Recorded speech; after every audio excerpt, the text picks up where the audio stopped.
All right, man. So this is how it's about to go down. Said it before. I'm going to say it again.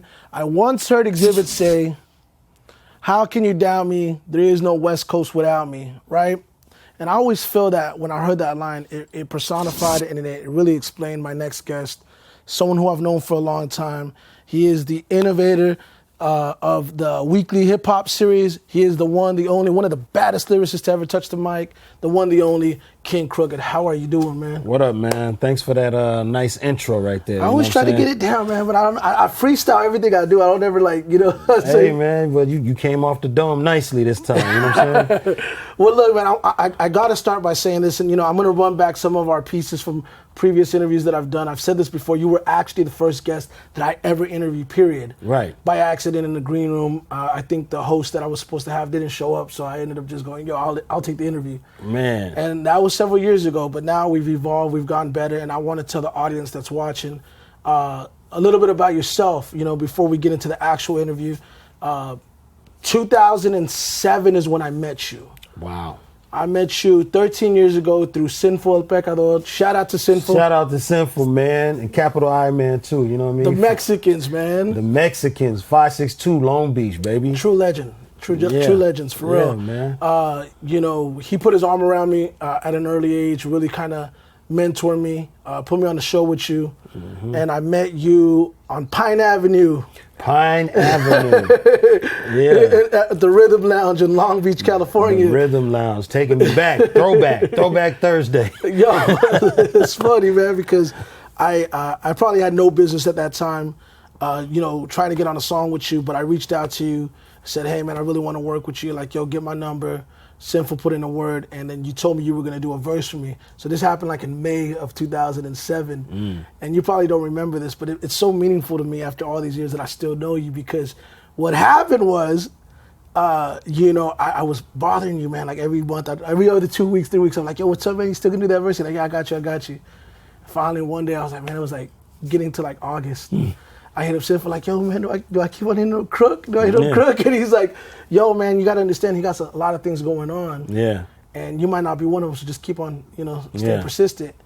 And long story short, September hits, you get on the cover, the first XXL freshman cover. Yes. And then within a week, you go, "I got you." You send me the verse, didn't charge me, and that just said a lot to me about your character, because you didn't have to help me at that time. Right. And I know that it just meant a lot to me, man. So here we are 13 years later, man, still 13 working. years later, and you know what I'm saying? Your creation, you feel me? You know what I mean? Like, damn, that's dope, man. Yeah.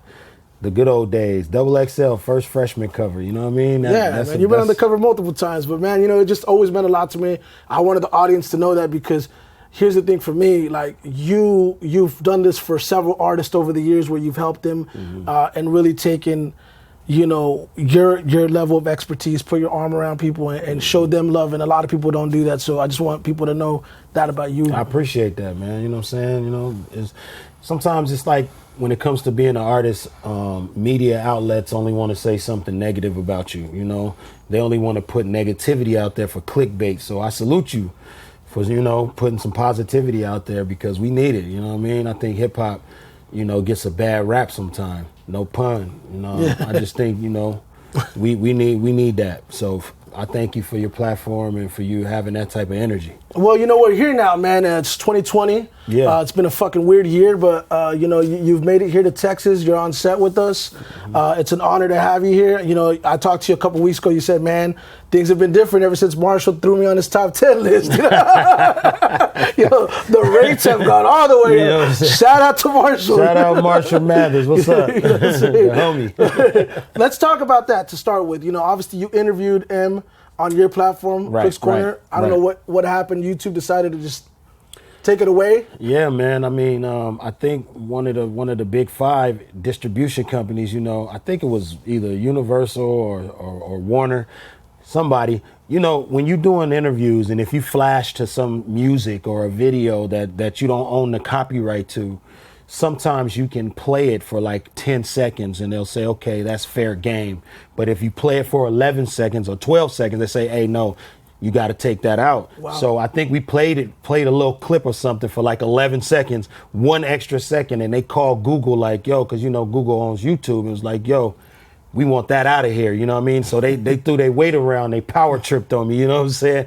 And yanked my whole channel up, you feel me? But it's cool though. People can still go to Crooks Corner YouTube, you know what I mean? And you can find all the different interviews that I've been doing over the years. But yeah, that's how they do you when you in there with Marshall. He a big fish. He attracted too much attention. You know, we supposed to get in and out, but you know, you can't do that with Marshall Mathers. It was a great interview. It was a great interview, and I was really happy to see the interview because he definitely gave you your just due in the interview. You know, yeah. And here's the thing: we need to quit using the word interviews because I feel that's conversations. It's all conversations. What right. we have is conversations. It's never, you know, all scripted. We're hitting bullet points. Y'all went in there. Y'all had a real conversation about rap, about his career. But in that piece, he mentions you being, you know, one of the best, and you making him step up his pen game. Right. You know, I mean, how does that make you feel after all these years to know, like, hey, man, pen game stronger than ever? Yeah, it's really good, man. It makes me feel good. It gives me motivation because, you know, I've been in it for 20 plus.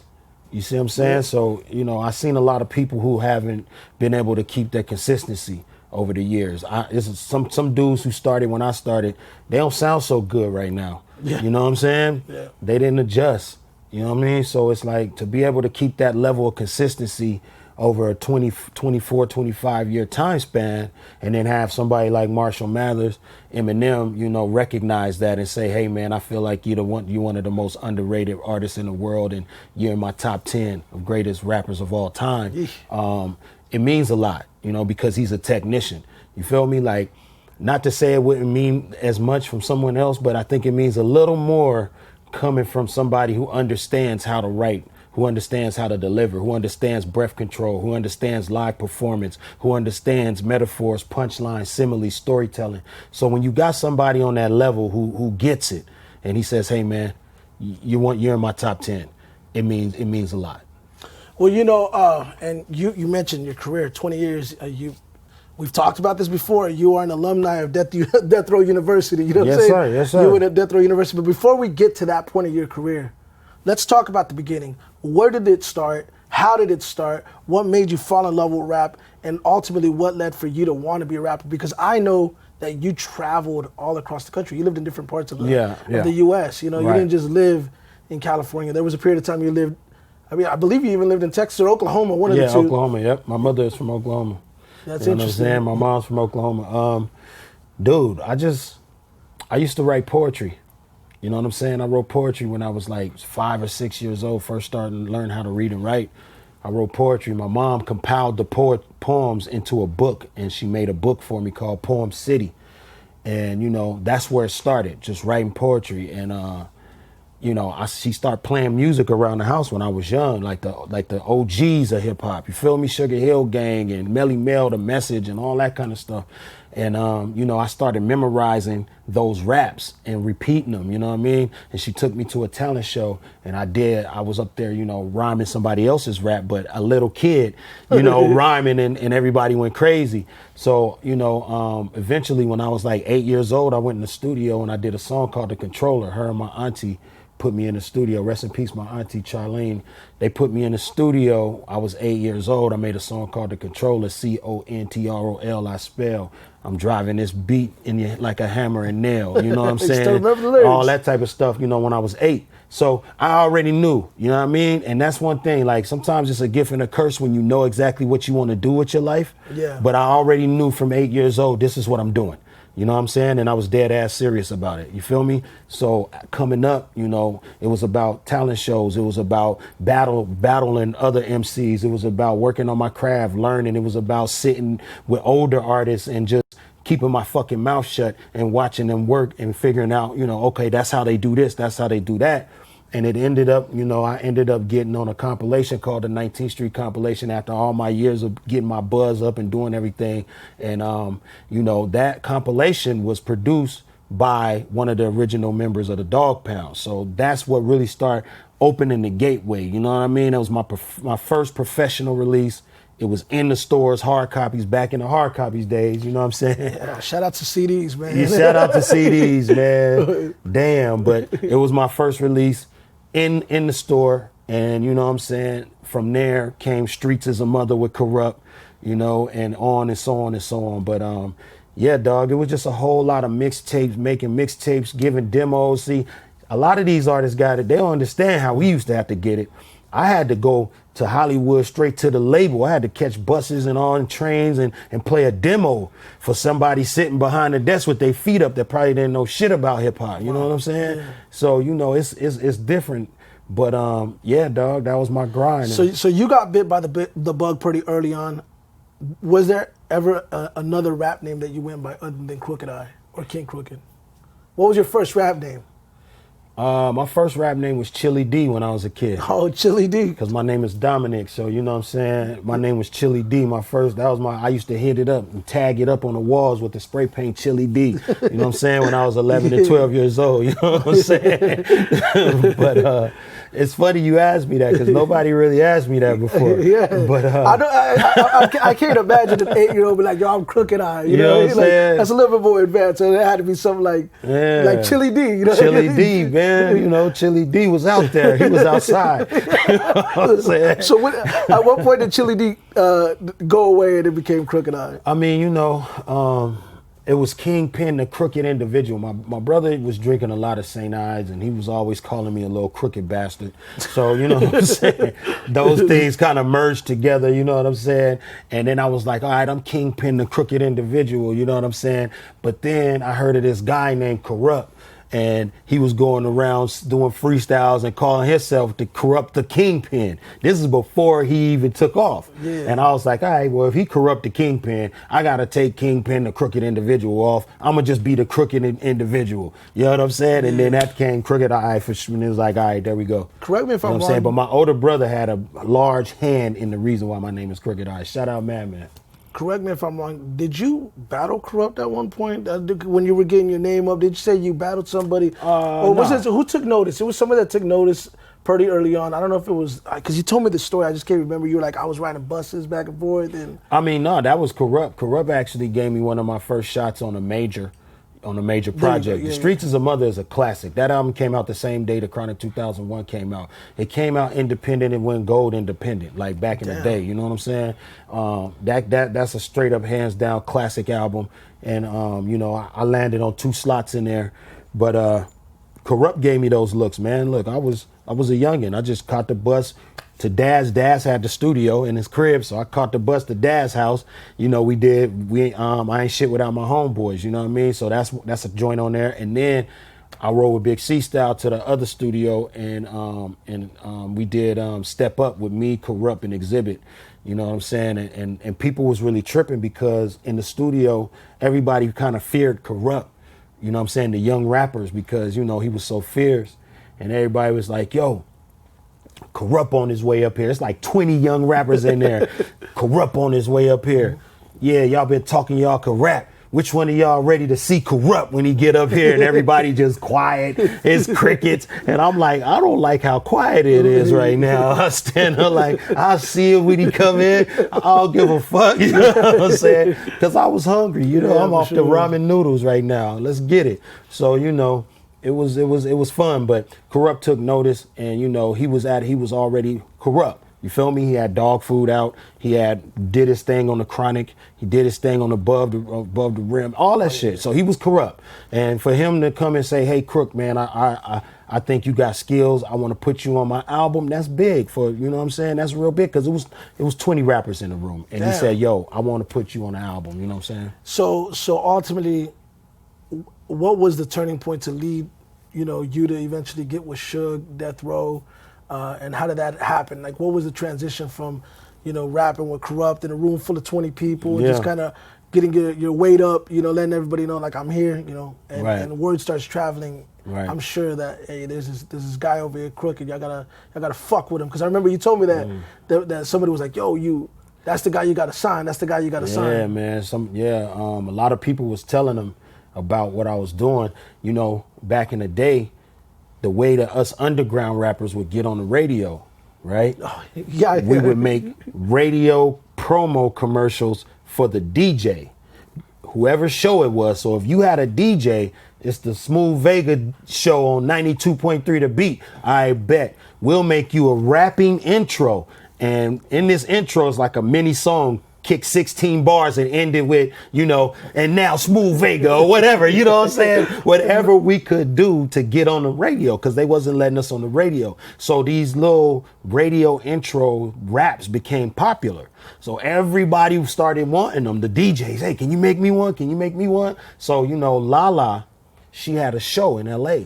You know what I mean? So I made her an intro. She's, you know, they reached out, Crook, can you make an intro? I'm like, yeah. And then back on the radio, and I smacked it. You know what I'm saying? And Michelle Lay heard it. And she was married to Suge at the time, right? So Daz and my homie Big Style, they was already telling Suge, yo, Crook. But he was locked up at the time. Michelle Lay came up there on a visit, was like, yo, I heard the shit he did with Lala. Oh my God, you gotta see this, you gotta hear this, you gotta do this. So long story short story long, I went up to see Suge in the penitentiary, you know what I'm saying? And you know, we talked, man, and at first I was supposed to be on Dog Pound Records with Style and Daz on Dog Pound Records, right? Dog Pound Records, Death Row. That was my first deal that I was supposed to have with Death Row. Well, Style and Daz got into it with Suge at the penitentiary. They had words, and they went back and forth, and it got super ugly, you know, as Nocturnal would say. You know what I'm saying? And it didn't go right. So no more Dog Pound Records. We out of here. We not fucking with that. I didn't know what happened. We were all going up there to discuss me being on Dog Pound Records, Death Row. I'm flying up. Suge is in Sacramento. I own at Mule Creek Penitentiary. I fly up. I drive up. They're like, yo, oh yeah, by the way, Daz and Style just got into it with Suge. It ain't no Dog Pound Records. So what you gonna do? So I'm like, oh, shit, I don't know what the fuck I'm going to do. And then I go in there and talk to Suge, and he's like, yo, man, I want to sign you straight to Death Row. I don't, you know what I'm saying? He was like, you know, we not seeing eye to eye right now with Daz, and no. You could roll with your homies, or, you know, you could sign straight to Death Row. I was like, well, if they my homies, they're going to have to understand. You know what I mean? Because this is an opportunity I need for my family. And, you know, I'm trying to get my music out there on the biggest platform I can. Death Row is a historic label. Let's do this. You know what I mean? So I kept going up there and visiting him, and we ended up doing our terms on like a napkin and shit. You know what I'm saying? Yeah. Like you know what I'm saying? Because he had contact visits at that point, so he could sit down at the table. You know, he could get food from the vending machine, and it's like, all right, I want this. What you think? And he slide the napkin back over. You know what I'm saying? I offer you this. You know what I'm saying? So it was really a weird place to do a deal, but I love it, man, because it makes up the story of my career. And it starts there. And see, for those that may not remember, so Death Row comes out, the new Death Row. Mm-hmm. It was you, Left Eye. Yes. Lisa Left Eye Lopes, man. I remember the Double XL cover. That was the first time you were on the Double XL. It was you, Suge, Left Eye. It was Corrupt as well, wasn't it? Corrupt, yeah. Corrupt, and I don't remember the other person. Eastwood, there you go. Eastwood was on the cover. Mm-hmm. You guys were on there, and I remember he came out and he's putting the promotional muscle behind you. Big Suge puts his arm around you, takes you on Jimmy Kimmel. Yes, sir. The infamous interview. The infamous interview where everybody thought that he said that he stuck Eazy-E with an AIDS-infected needle. I remember that. You know what I'm saying? That could, I'm saying right there. By the way, here's Crooked Eye. Yeah, and by the way. Yeah. So that happens, and then you were doing a lot of work with Murder Inc. at the time. Yes. I remember you doing the remix with Ashanti. Yep. That was actually one of the first memories I had of you being on a big commercial release. Right, yeah. And then... Young Crooked, French braids, cornrows to the back, chinchilla from the neck to the floor. You feel me? Yo, that's Baby hard, remix. That was a hard song, man. That was a hard song.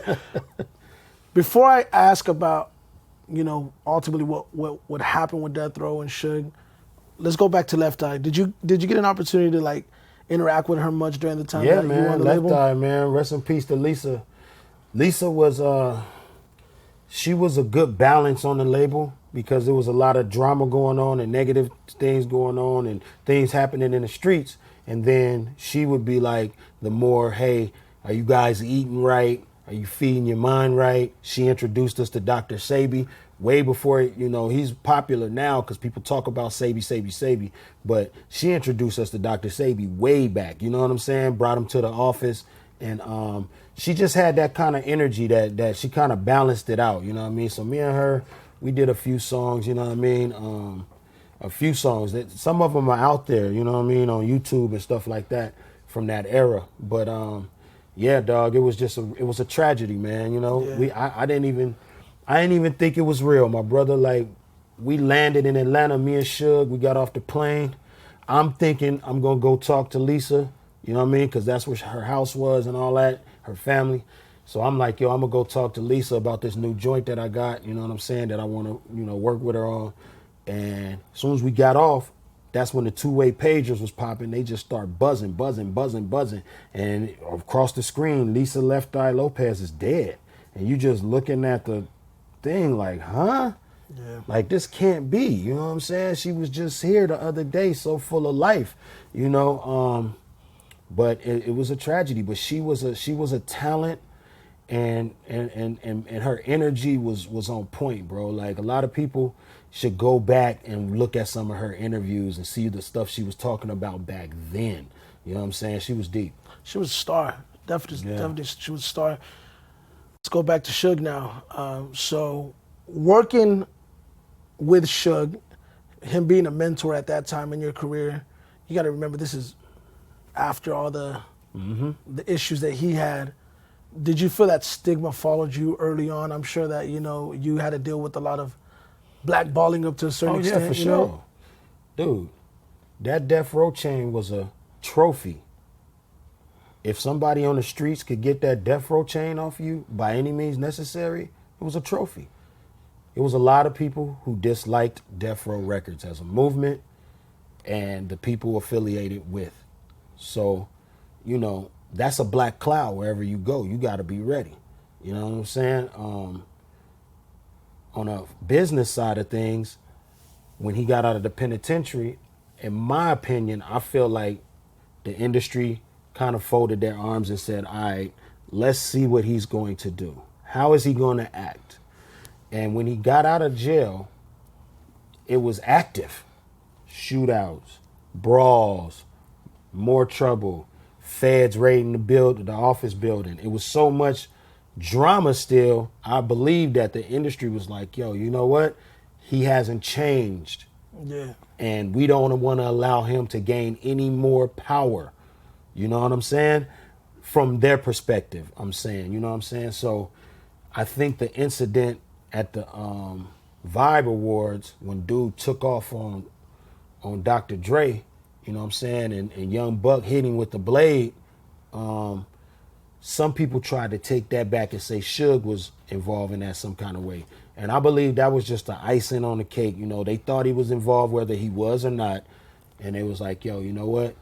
We're going to just try to blackball him, basically. So it was very hard to get distribution for my albums. You know what I mean? I had Interscope distribution at first, and it was hard. And then Suge, being a mogul, he wasn't really used to the independent world like that. You know what I mean? Yeah. Like, what do you mean we got to put Crooked on Koch?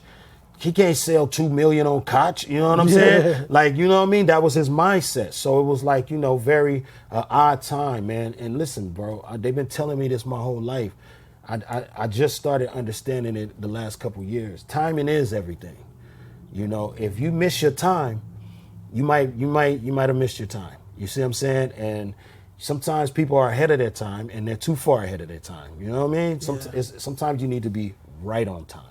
You feel me? So, but I mean, he was always good to you though, right? Because I mean, in terms of just like mentoring you, because I remember you mentioning that he put you in rooms at a point in your career where you weren't in those rooms, you know, and he did try to give you that, pay it forward in terms of making you a better businessman and understanding how this business actually works. Because prior to that, you weren't in these rooms, you weren't in these offices, and given the circumstances, obviously. Dog, listen, I got love for Suge.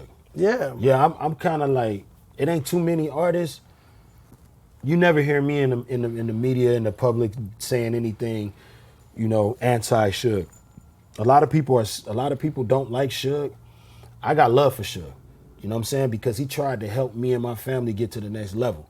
You know what I mean? And he put his money where his mouth was. He wasn't just talking like half the people in the industry. They just talking, selling dreams. You know what I'm saying? Nah, he put his money up and he tried to make it happen. Now there were certain circumstances that prevented that. But I do see the effort. I did see the effort, and I got love for him. And yeah, you're right. A lot of people don't understand. when someone puts you in a room that you would have not gotten in that room on your own, you gotta respect that, because the rooms is where all the deals go down. The rooms is where all the relationships are formed. The rooms is where everything happens. So if you can't get into that room, you know what I mean, your career could stay in one place. So Suge, you right, he would take me in the room. Here go Leo Cohen. Yo, this is Crook. I could sit in the corner and watch them discuss business and learn, you know what I'm saying, what's going on, get my business acumen up, my industry IQ, you know what I mean?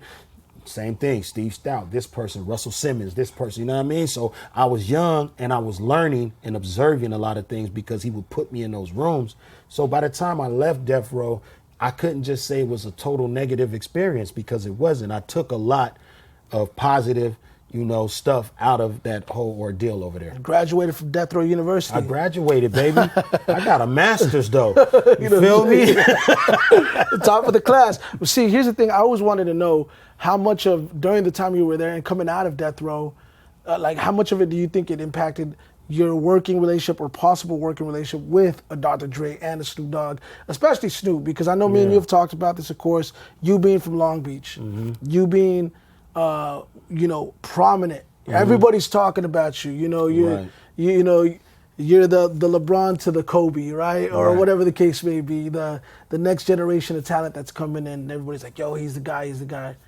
Did you feel that with Snoop? I mean, were you ever in the studio with him prior to being with Death Row, during Death Row, or post Death Row? Yeah, I was in the lab with Snoop before I got on Death Row. You know what I'm saying? Like, I used to run with everybody. We just had a crew, you know what I mean, of East Siders who rapped. You know what I'm saying? And Snoop was the one who kicked the door in. You know what I mean? He kicked the door in, and you know, I used to go up to his crib, you know what I mean, and work at the church house. We'd make music, you know what I'm saying? This is before I even had a deal yet, you know what I mean? Because my first deal was with New Tribe Virgin, you know what I'm saying? My first deal was an independent deal, but my first major deal was with Virgin Records. So, you know what I'm saying? Like, yeah, it was cool though. You know, me and Snoop had a great relationship, but it kind of, you know, it got tested. Our relationship got tested when I decided to sign to Death Row and Snoop was on No Limit. You know what I'm saying? So Snoop was doing his own thing, and I feel like the whole city wanted to be done with that chapter of Death Row and Long Beach. Like, you know what I'm saying? And here I am like, nah, it's one more chapter left, homie. You know what I'm saying? So, you know, that kind of tested our relationship. Some things happened, some things were said and all that kind of stuff. But we got over it, grown man style. We got love for each other, you know what I'm saying? And that love is what really diminished all the negativity. He was on Crooks Corner. You know he was on Crooks Corner recently, right? He was on Crooks Corner, man. Yeah, that shit was dope. When I saw it, I was like, yeah, this is dope. But so let's kind of expedite here now. You go from, you know, getting off Death Row, you did the indie grind, you're pumping out content. Down here, too. And then boom, you're in a super group with Joe Budden, Royce the 5'9", and Joel Ortiz. A Slaughterhouse is formed. Obviously, that's been well documented. You know, you guys being this super group, eventually get picked up by Eminem. People want to know, is it going to happen again? Is it not going to happen again? I for one, from talking to you, talking to Royce, you know, being around Joe, I personally didn't think it would happen again until recently. You know, you've always been the one that's always been like, hey, you know what? Never going to close that chapter. Right. You and Joel recently dropped a new project. Yes, sir. Name of the project? Hard, HARD, Housing Authority Rap District.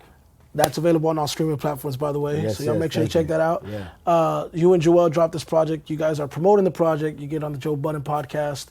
And it seems like there was a ray of hope there. Right. Let's talk about this real quick. Where do we stand right now with the Slaughterhouse chapter of your career? Slaughterhouse chapter, man. You know what I'm the saying? never-ending chapter. Everybody keeps on asking me Well, about the thing about it, well, I like to go back just a little bit real quick because you said something that is a jewel.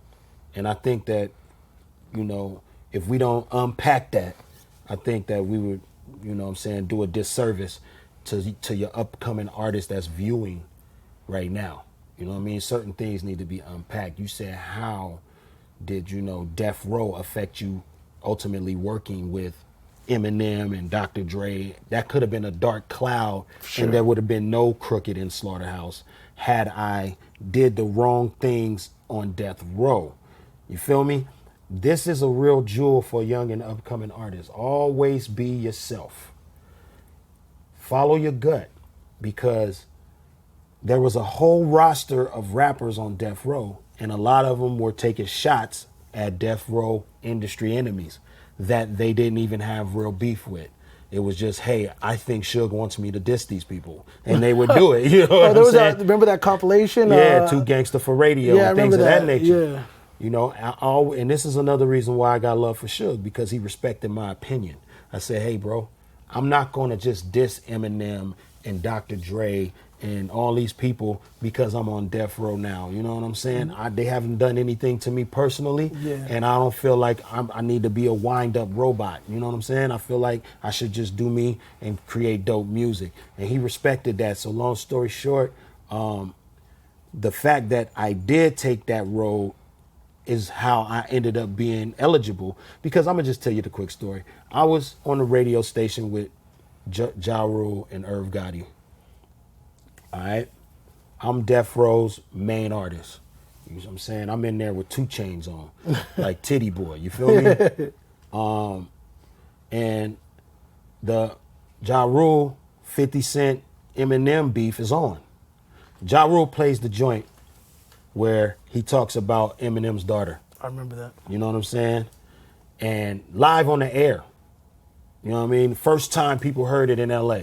You feel me? And that joint was brutal. You know what I'm saying? And after it goes off, you know, the guy hosting the show, he said, hey, Crook, man, since you know you're the face of Death Row now, are you going to jump in on this beef? You going to go at M? You going to go at Dre? And I said, you know what? I said, I love Ja. I love Irv, and I really do. I got so much love for Irv Gotti because Irv Gotti kept it real with me. You know what I'm saying? Period. I don't care. I say it. You know, I got love for Irv. And I was like, I got love for him, but, you know, I don't know what's going on with that beef. I don't have anything to do with that. You know what I'm saying? I'm over here to usher in the new era of Death Row. You know what I'm saying? Little did I know Dr. Dre and Eminem were listening to the radio show that night. You know what I'm saying?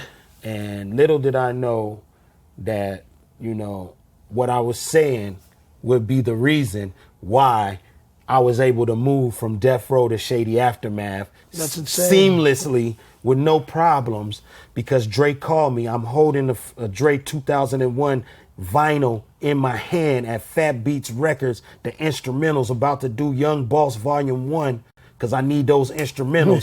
And Dr. Dre hit me on the hip, who hasn't talked to me in years. Crook, I heard you on that radio show back in the day when you was still on Death Row. You said some positive things. You could have took that as your opportunity to put dirt on my name, on M's name. You didn't do it. I'm always in your corner if you need something. Boom. That is a testament to staying yourself and always staying true to who you are. You know what I'm saying? As an artist. Don't allow this peer pressure to make you make decisions that ain't going to benefit you in the long run. Don't get caught up in the hype. Don't get caught up in the moment. I keep telling these young artists, I see them, they have a few hits on the charts, and they moving like they just caught in the moment. They untouchable, they invincible. You know what I'm saying? And the next thing you know, wham, reality hit them in the fucking face. You feel me? So I just always want artists to know, the young guns, just slow down and understand the moment. Yeah, because you will leave the way you came in. And if you came in reckless, you're going to leave reckless. Man, goddamn. Jewelry time. It's jewelry time. You did. I stuck it in there. Slaughterhouse. Let's not Slaughterhouse, forget. man. So where do we stand right now? Because obviously we're dealing with, you know, this pandemic. You guys are on the Joe Budden podcast. Right. You dropped that. It seems like there's hope. People are clamoring for another song, another project. Right. Is it going to happen? Is there talks of it happening? We on the text thread now, so you know it been some years since all 4 of us was on the text thread texting each other. You know what I'm saying? So we're on the text thread right now, and I feel like, you know, I had to leave the group because I'm like, yo, y'all, I like to rap. You know what I'm saying? Yeah. If y'all want to rap, that's fine, but you know, I'm gonna go rap. You feel me? But as far as now where we are as just, you know, people who have grown in other areas in life. we're on the text message and we're talking about creating.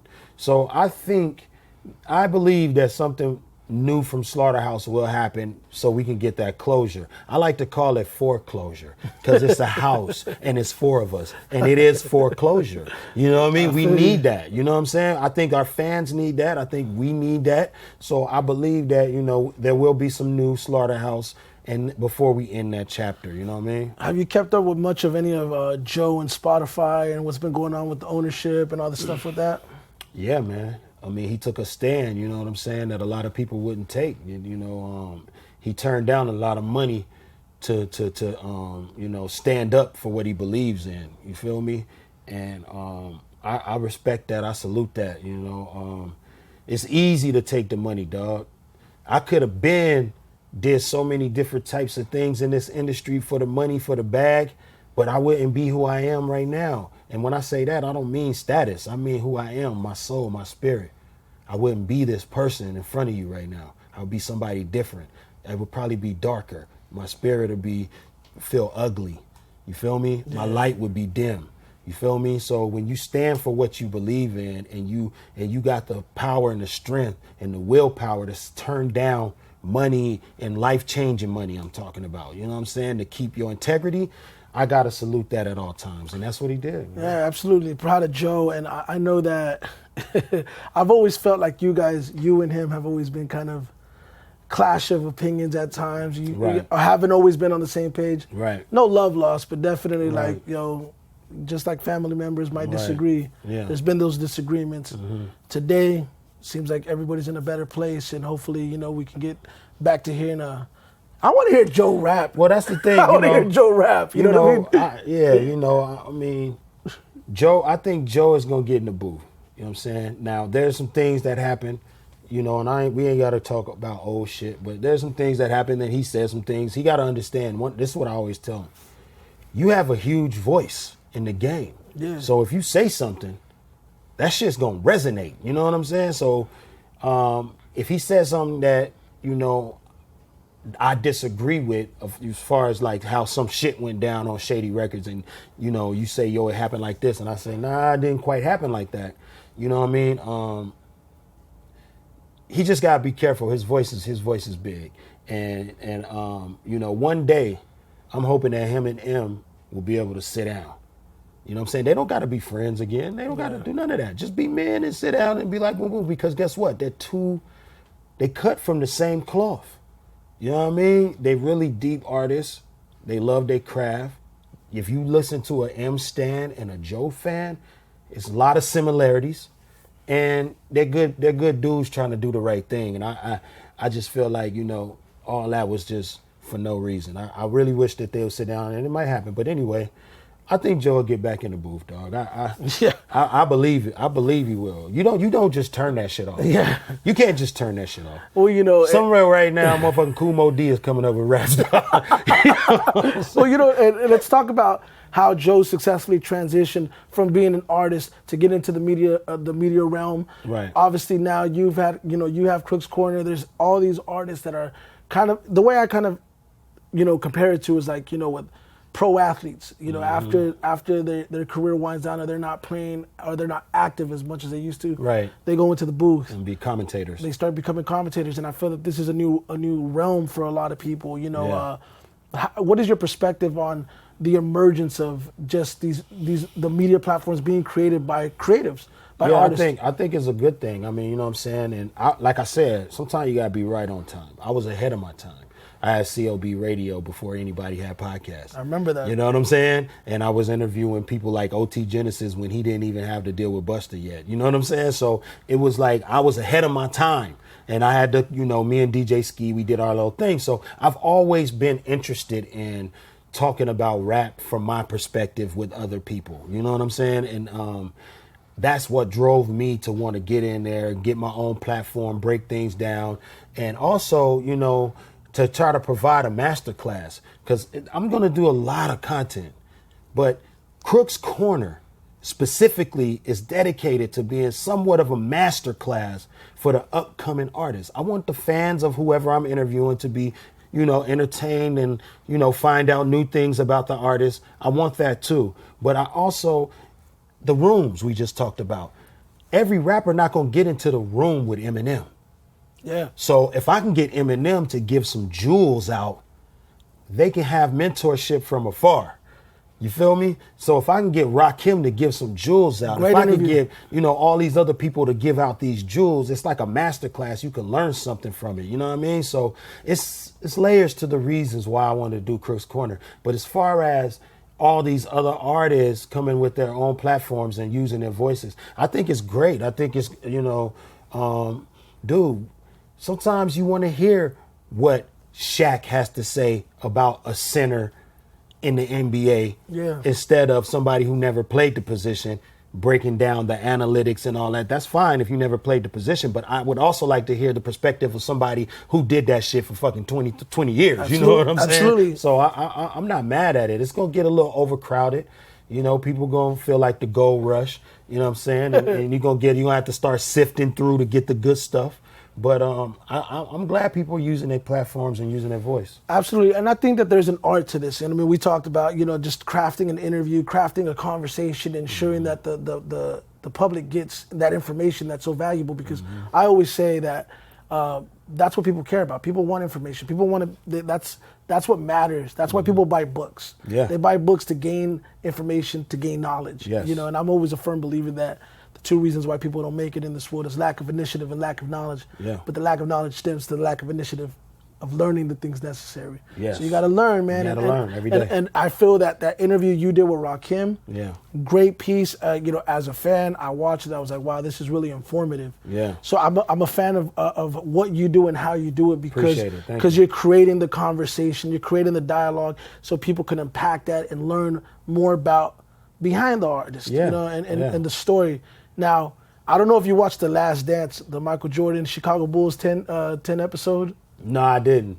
Okay. Everybody in the world watched that. I'm a Laker fan, though. I'm a Laker fan too, but it was an amazing piece. But I heard it was great. Just watch the Dennis Rodman episode whenever you get an opportunity, and that reminded me of what you said. He went into the art of rebounding and why he positions himself, where he positions himself, how he does it. Yeah. And I mean, it was just like craftsman, fucking mind blowing. Like, yeah, dog. You know, like that's that's like Kobe, man. That's like Kobe. One time I seen some kind of interview with Kobe, and he was talking about he studied the tape of only the refs. He took hours watching where the refs are throughout the game, so he could use them to his advantage. Oh, this ref likes to go to this side when I come this way. I might use him as a screen. And you know what I mean? Yeah. He's watching the fucking refs, man. That's amazing. This is amazing shit. Like, a lot of motherfucking artists, man, they want to go in the booth, get drunk, get high, and say the first thing that come to their fucking mind. I don't give a fuck if people think that shit is cool. That's not the craft. Yeah. This shit is serious. You know what I'm saying? We watching refs around here, homie. You know what I'm saying?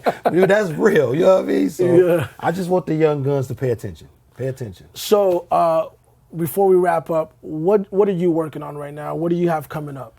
Outside of Crooks Corner, obviously. Oh, man. You know, I got a couple EPs that I'm working on. I'm working with a company called Mithril Ore. They're cryptocurrency company, man. I've been working with this company for a while now, you know, and they're good people. You know what I'm saying? So we're doing a brand partnership with an EP. The EP, I'll let you know the names and all that a little later, but we're doing a brand partnership. So that's going to be an EP over there. Then I got another EP that I'm doing with my home team, Hitmaker. You know what I'm saying? And that EP is going to drop. So these two things are going to come out this year. And then I'm going to jump back into the lab. And I don't care if it takes me a whole year. I'm going to bring a classic out of that studio. I'm going to bring a classic album. My next solo album is going to be classic. And I'm not using that term loosely. I got all the pieces that I need. I got all the producers, all the relationships, all the talent, you know what I'm saying, that I need.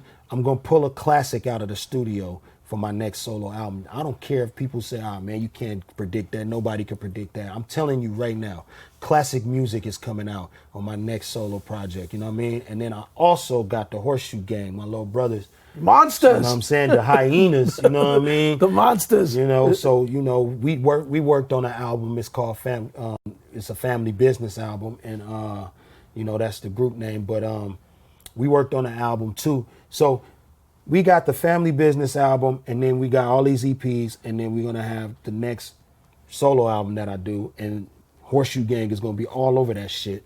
You know what I'm saying? Because we about to COB it up. You know what I mean? I'm bringing COB back full-fledged. You know what I mean? The pandemic made me understand what was missing. You know what I mean? So it's like, you know what? It's time to cob it out here. You feel me? So we about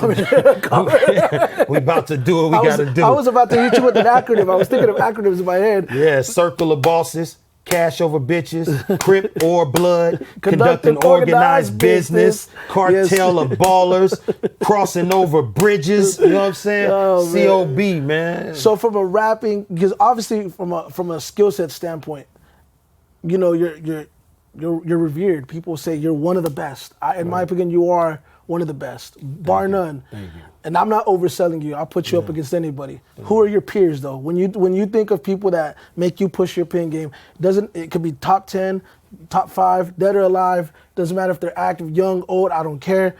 Who makes you push your pen? I'm very fortunate, bro. I'm around all the Jedis. You see what I'm saying? Steel sharpens steel. I'm blessed. Yeah, if I take a day off, I get my head cut off. I love it that way.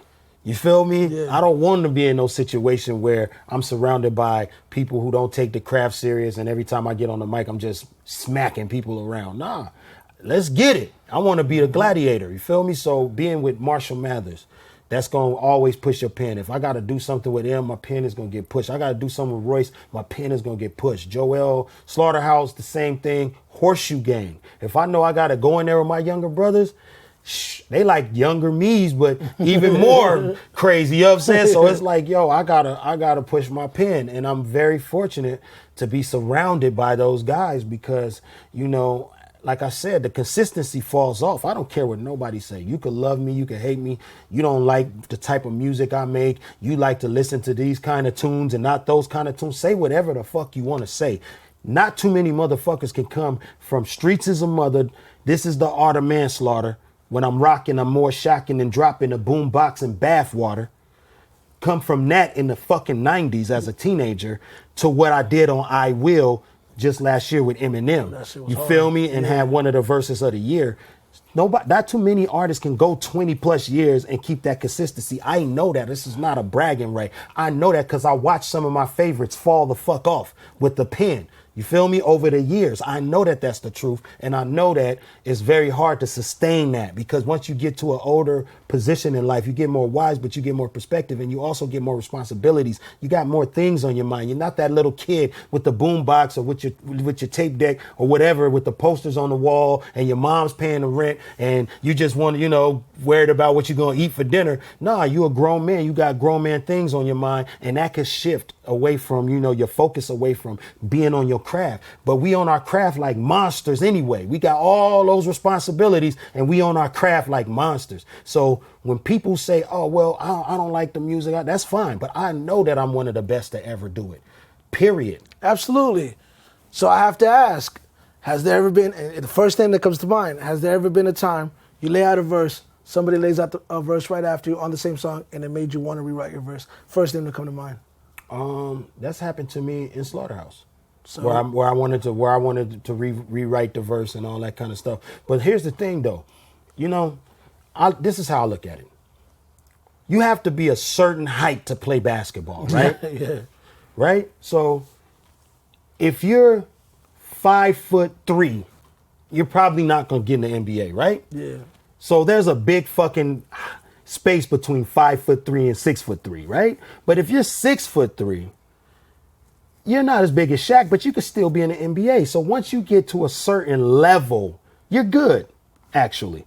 So once you become a Jedi lyricist, you're good. You might not be the Shaq of the day or the Kobe of the day, you know, but you're still in there, you know what I'm saying? Yeah. And you just got to look at it like that because you might not be able to push your pen, you know, any harder that day. That's just it. You know what I mean? That person, he just won the day. And it's all good because every song ain't really meant to be a competition of verses anyway. It's what kind of contribution can you put on this song to make this song sound good? All right? Because if I get on a joint with Snoop, it's crazy for me to pretend that I'm on a joint with Eminem. Yeah. You know what I'm saying? M is bringing out the syllables, he vibing, he coming with the punches of metaphors. So I'm like, oh yeah, let's get it into that bag. But if I'm with Snoop, we laid back talking our Long Beach East Side shit. I'm not gonna be spazzing all over that motherfucker like that. You know what I'm saying? I'm gonna get in the groove. So it's about what your contribution is to the actual song. But since, you know, people always want to say who had the best verse, and it's like, damn, dog, I wasn't worried about having the best verse. I was worried about adding the color that this particular portrait needed and getting the fuck out of it. You know what that sounds like? That sounds like experience. And the name of the show is Nothing Beats Experience. So this is how I want to wrap up. Hold on, before I forget, rest in peace, Kobe Bryant. Rest in peace, Kobe Bryant. We share that love. Man, Black Mamba mentality. You know what I'm saying? Rest in peace, Nipsey Hussle. You know what I'm saying? Man, Shout out. GG, rest in peace, GG. Oh yeah, GG. Nothing Beats Experience, the name of the show. Jewelry time. We will end with a jewel from you. Let's feed off of the name, experience. What would you give the audience? Whatever jewels you want to give them, it don't matter. Right now, I'm big on health. I think that that's a big jewel because everybody needs good health, man. And I feel like in hip hop, especially, we need to normalize good health. We need to normalize the conversation of health because if we make it cool, the kids will understand it. I lost some homies, man, before their time. I lost Nate Dogg before his time. I lost Badass before his time. You know what I'm saying? Koklo, all those guys before their time. And a lot of that was health, man. We drink ourselves into fucking oblivion. You know, we stay up all night taking Monster Energy and Red Bull and, you know, we eat whatever the fuck we want to on the road. That shit catch up to you. Hip hop is getting older, man. Hip hop celebrated its 44th, I think. You know what I'm saying? August 11th. So as hip hop gets older, so does the people inside the culture. And we just need to start, you know, everything in moderation. Keep your health in check. You know what I'm saying? And, you know, eat your medicine instead of going to the pharmacy, PH. Go to the pharmacy, FARM. Go to the pharmacy. Eat your medicine. Eat greens. I know this ain't no cool shit to talk about. No. Rappers don't fucking talk about this shit, but they need to fucking start. Eat your greens. Eat your veggies. Eat your fucking fruits. Quit eating so much sodium. Quit eating so much fucking salty foods and white sugar and all the time. Everything in moderation. You could go up, you could turn up, fine. But understand that your body is a calculator. It's adding all that shit up. And you might not want to see the sum later on. Because I myself went through that shit. Dog, I was in a fucking ER during the coronavirus. With a fucking mask on my face, laying in a fucking hospital bed. You feel me? Because my blood pressure was so fucking sky high that my heart was tripping. You feel me? So this shit is real, dog. And nobody will tell you that because they too busy patting you on your back because you got 1 million streams on fucking Spotify. But guess what? If you want to be around and you want to see your grandkids, take care of your health. I'm doing a 60-day health challenge coming up probably like next week. I'm going to challenge everybody on Instagram to just post one salad. That's it. That's all I'm asking. Fuck with your homie on one salad. You know what I'm saying? Just post one salad and that's it. I might just be the guy who spark it and somebody else might take it over and make it real cool in hip hop. That's fine. like Rhythm and Flow? Like Rhythm and Flow. Oh, shit. Yo, Rhythm and Flow. Y'all act like y'all didn't, I had to let them know they stole my show. You know what I'm saying? Y'all stole my show. It's cool though. I'm going to holler at Jesse too. Yeah. But it's all good. You know what I mean? That's another subject for another day. That's a whole nother subject. Because I don't like to complain. I feel like if we in that energy of complaining about L's we took, then we gonna just invite some more L's. You feel me? Yeah. We gonna talk about all our wins out here. You know what I mean? I'm right here in Dallas right now. Dog, I used to come out here and write songs for people that was in the other game, not in this game. Yeah. You know what I mean? And go home with money that, you know, if the dogs smell it, I'll be out of here. You feel me?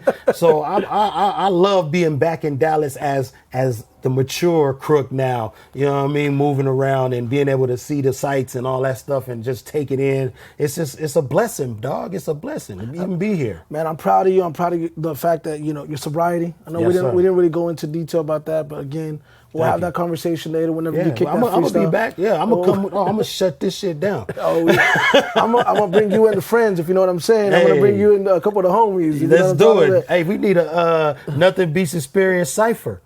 Hey, I need you to host me a cipher. I got something for you after this. Yeah. But yo, man, I appreciate your time. Thank you so much. Yes, this sir. is the one and only Chili D, aka Crooked Eye. You already know, man. Smooth Vega, we out. Yeah. Yes, sir. Good one, man.